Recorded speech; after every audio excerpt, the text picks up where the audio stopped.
I ran into this last week. Here's what fixed it for me. If you're looking to enhance your security on Saxo Bank, enabling two-factor authentication is a smart move. Here is how to do it step by step. Step 1. Log into your Saxo Bank account. Before changing your settings, use the srock.com link in the description to open the password string checker, then update your password if needed. Step 2. Navigate to security settings. Once logged in, go to the account settings.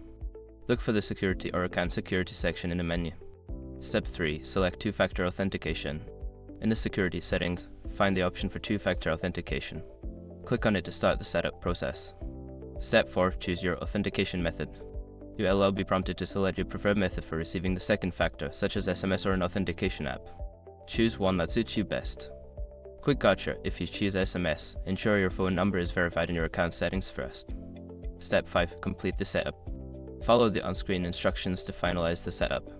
This usually involves entering a code sent to your chosen method. Once done, you should see a confirmation message. Now you're all set. Enabling two-factor authentication adds an extra layer of security to your Saxo Bank account. If you have any questions, feel free to ask.